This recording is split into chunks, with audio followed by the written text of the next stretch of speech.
I'm Gregory Brown, born in Mount Lawley, I think, Perth. Raised and spent all my junior life at the wonderful country town of Darwin, which no one would know for other than the great Buddy Franklin coming from there, and Murray Cooper that played for the Perth Footy Club and kicked 100 goals. My first memories was a bloke called Ted Hooker Newman, who's passed away quite a few years ago, who was a big, tall ruckman, the most placid man you've ever seen. Only one day I ever saw him get angry. He picked the bloke up and threw him like a little baby, about 10 metres, and when he was a powerful man. South Fremantle in the 56, 58 came up to Grljusich and played a scratch match up there or something. And Grljusich was there anyway. I was very lucky. When I went to Scotch College, my bloke, one of the three people that were allowed to take me out for weekends was Clive Lewington.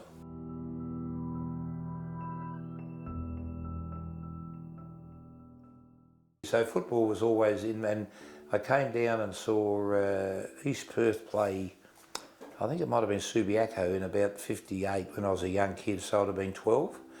Well, I started playing as a kid at school and then went to Scotch College, and for year one I think I had a crack for the state schoolboys and never got selected. Got right up to I think the last list on the side. They picked two teams, and the side I played on, I think I was in a back pocket or something, so it must have been a bit small. I think in year 10 I think I got picked in the first 18. I think I was lucky enough to kick 78 goals. I think it was. I think it was the first year. I was a mad South person. I barracked for South with Bud Byfield. I think it was 22. Stunner Badham, Barry White, Cliffy Hillier, Tom Grljusich, Turkey Tom, who later was our runner at South. I just love South, and I love Jeremy and Toddy, of course, too. I mean, you could, but John Brindley, I think, was on the half forward flank, and I just love South Fremantle.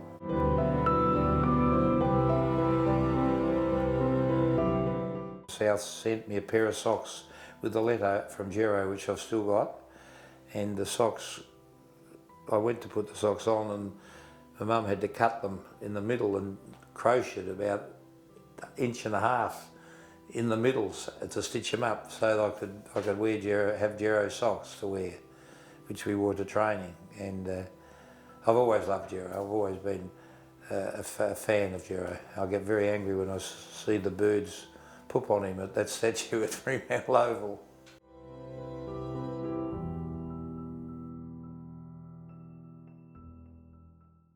Played a couple of games with South, and I had a bad leg and I was fat. And then Percy stood down, or I'm assuming I don't know if he stood down or got replaced anyway, and I took over from Percy.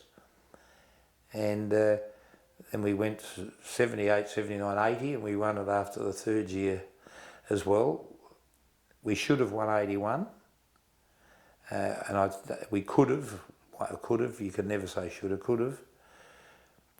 79 we weren't good enough. People will disagree with that, but I think East Fremantle either beat us 3 times for the year or 4 times for the year. So when you get beaten 3 out of 4 or 4 out of 4, you're not entitled to win, I don't think.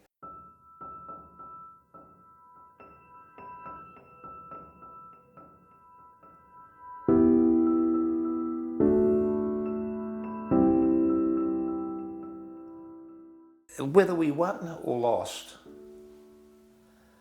I had highlights many games from watching some outstanding performances from Rioli, Noel Carter, T.I., Joe McKay's, blokes like ordinary players like Outhwaite and Cornell that were just fabulous. Rod Barrett. I mean, we were blessed with we developed, and then we had Willie Rowe for a while. You're very lucky. A good coach can make ordinary players play okay, and a bad coach can stuff everybody up, including good players. What's the best thing about South Fremantle as a footy club these days? What does it offer for... Their supporters. South Fremantle supporters. The great thing about the Italians, the Slavs and whatever they are, all here, multicultural, is if you try and you have a crack, they'll be disappointed. If you get beaten and you haven't been perceived to try, they get shitty. They hate it.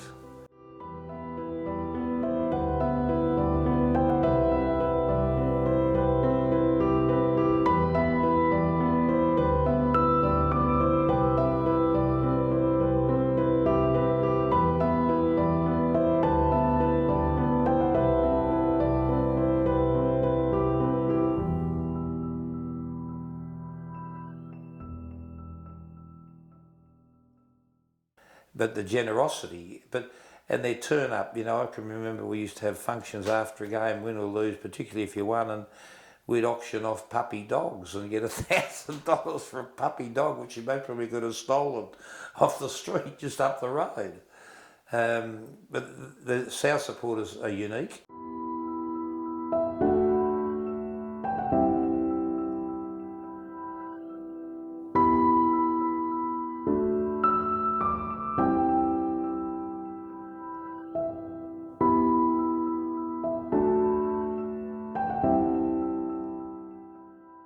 The old chooks that looked after you at the players' teas, and you'd come in at 12 o'clock and you'd have, yes, your cakes, your scone and cream's ready, Malcolm, and here's your coffee before the game, you know what I mean? They were just fabulous. And Morris was here and he went back, and they said, you've got to go and get Morris Rioli. Well, we went up to Darwin, I hopped on the plane, I think it was with Ross May, and we flew out and we got caught in a storm. And this pilot was wringing wet. It was a bad storm, and we only got to go 20 minutes or something by plane. And I think a helicopter or a plane, they couldn't find it, and they said, oh, can you stay up? And we said, stuff that, and they said, what do we do? We're going to land on Melville Island. I said, I don't care if you leave Morris Rioli on Melville Island.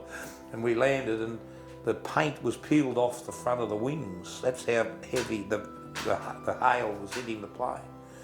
And then we got lucky enough to get Morris back, but we were very lucky. And then we had Benny Vergona, of course, who was as gifted as any of them, but sometimes he didn't want to play. But he was very, very gifted, Benny. We were lucky. Coaches lucky to have great players.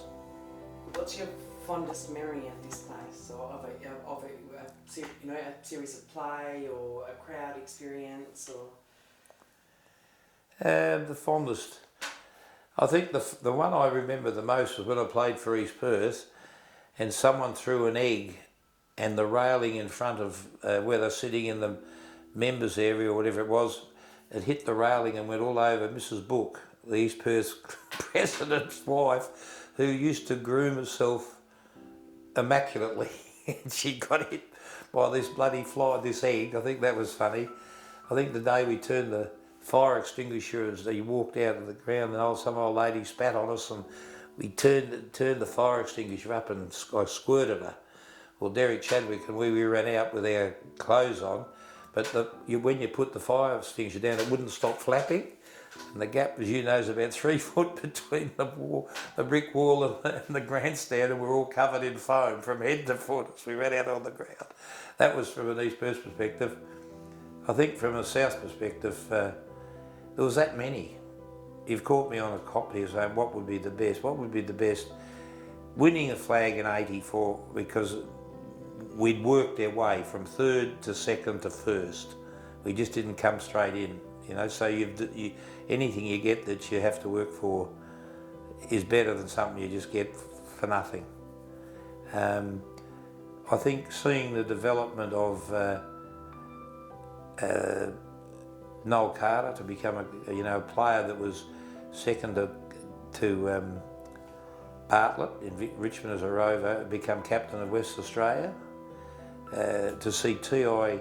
didn't want to go interstate to play state football, to be captain of Australia, to see Morris go to Richmond and win a Norm Smith medal in the grand final, which my boss, they paid for his clearance to go because Morris needed another challenge, in my opinion, and I never believed in holding people back.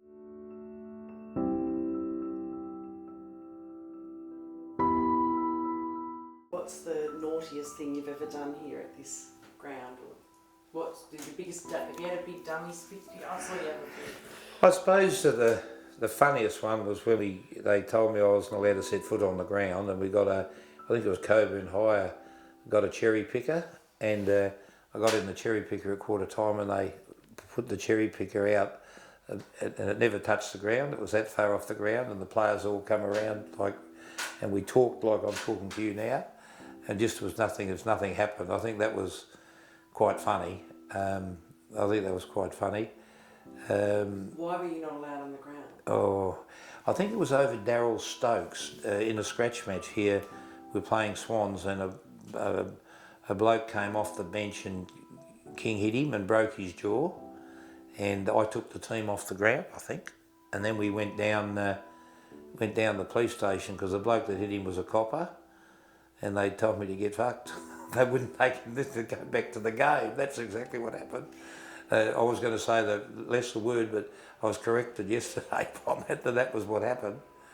But we had a lot of funny things. One day here we hardly kicked a goal. I think it was against Swans, and at quarter time I sent the team back out with 6 footballs to do, and gave them to the assistant coaches, and phys ed gave them training drills because they hadn't touched the ball in the first quarter, so they couldn't be tired. We had a lot of fun with those things. I think we coached on the roof one time too. We had to get up there on the roof, and poor Tommy Lobbins was fatter than me and about 5'6", and he nearly fell down. I think he got one leg stuck in the ladder. That was quite a humorous. Oh, the other was Mark Jackson. At Subiaco Oval, he did a handstand, and the bloke ran around him, and they ran up, and I don't know if they kicked a goal or something. Subiaco we played, and the great Clive Luton sitting next to me, and he never raised his voice, and he said, "Malcolm, what are you going to do about that?" And I won't use the exact language, but I said, "Clive, you've coached 4 premierships, what the hell would you do like that?" Well, that was very funny because Clive was spellbound. He couldn't. Mark Jack, that was quite humorous. Better in real life than me recounting it. So who was the most challenging person you coached? Well, no, what was he like? Jacko's mad, but he's got a very good average I think his average is nearly 4 goals a game in the AFL. He was very, very, he got the maximum out of himself. But he was always, it was a little bit unfortunate, and I got on very well with Mark, and I don't dislike him at all, but he was more interested in Mark than he was interested in you or me, but he was a great character. I mean, he had Benny Vagona terrified when Benny flattered with him, and "Hey, boss," he said, "this bloody bloke, he's mad, this bloke, he's crazy." And he said, "I don't know if I can stay here much longer." You know, he was unique. You only get out of life what you put into it. And the one great thing that football does, it teaches you to win and lose. And you've got to teach kids to win the same way you've got to teach them to lose. You can't win everything, but all you can do is give your best.